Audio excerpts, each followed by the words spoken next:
Howdy again, folks. It's a chance to knock off one of my bucket list things. I've been waiting a dozen years to do this. Finally today it's going to happen. I'm standing here in front of the Virginia Monument on Seminary Ridge in Gettysburg, Pennsylvania. And this is the spot that General Robert E. Lee launched the famous Picketts charge, the most famous charge in American military history. 12,000 rebel soldiers advanced from this point across a mile of open field against the Union cannons and rifles, and it was a slaughter. Well, today, for the first time in a dozen trips to Gettysburg, I get a chance to walk the field where the rebels walked it. Now, it only took them 40 minutes. It's going to take me a lot longer. Hopefully, I'll make it.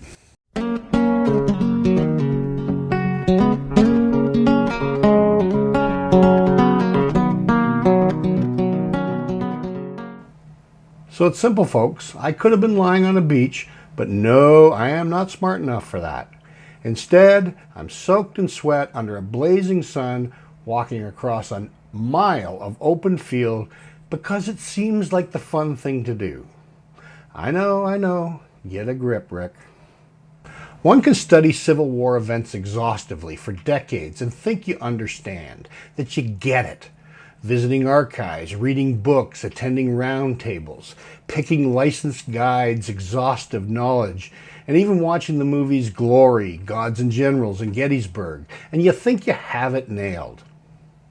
However, understanding any particular battle is profoundly incomplete until one has stood on the ground immersed in the history of the fields where men fought and died. After dozens of visits to Gettysburg over the years, on July 25th, I had the privilege to knock off one of my really important bucket list items and walk the field of Picketts Charge, site of the most famous charge in U.S. military history that was fought on July 3rd, 1863. Oh man, was it hot. 85 degrees plus in the blazing sun. And for a crazy Canadian that thinks 50 degrees is shorts and sandals weather, this was insane. Nonetheless, a special thank you to the Civil War Trust for hosting the event and the battlefield guides for sharing their wonderful experience and anecdotes. The event was designed to introduce a younger generation to Civil War history, and for the kids there, it was a memorable experience, and they won't soon forget it. I cannot say that I learned much new about the attack per se, but it was well worth the time and energy to see the excitement and the awe and wonder on the kids' faces. Watching them learn to form battle lines, carry the colors, then experiencing the ferocity of the fight as the guides called out birth dates, and those kids had to halt their advance to the wall, now casualties of the battle, before running to catch up. It was magic, and when a standard bearer died, quote unquote, another kid took the colors. It was precious stuff. For me, I had hoped, as had happened previously at the wheat field, Chancellorsville, Spotsylvania, and on the right flank at Fredericksburg where Jackson defended against Meade, to experience that amazing immersion many of you know envelops you, feeling the moment and the battle around you. I can't explain it, but it's very real. Well, it didn't happen during the walk towards the copse of trees. Perhaps it was the general hubbub of the event, being in a group, or the blazing hot sun, I don't know, but it didn't happen until later. With a couple of wonky hips, the walk was long and tough for me, but it was irresistible.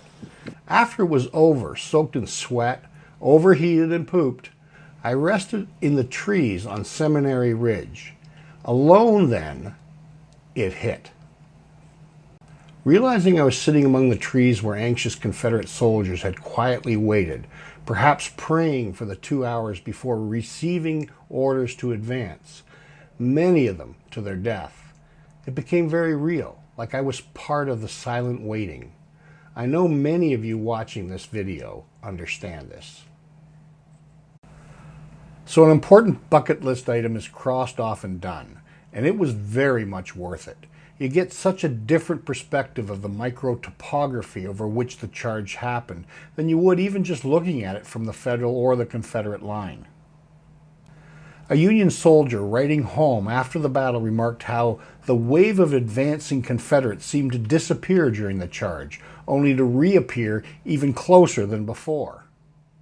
By walking the field, you appreciate the swales within it and how the rebel divisions did in fact disappear from view as they approached.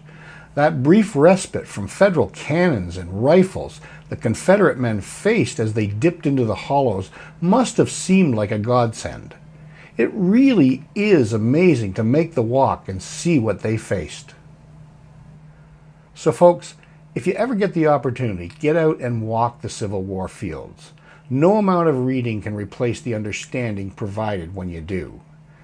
Thanks again to the Civil War Trust for their commitment to history, and as always, thanks for watching. Well, we made it, folks. We're at the copse of trees at the end of Picketts' charge. I had to change my shirt. It's really hot out here, but we did make it. This was the target of the rebel charge. Not very many made it. Some did, but they couldn't sustain it. The copse of trees represents the high water mark of the Confederacy. This is as far as they got in battle into Pennsylvania.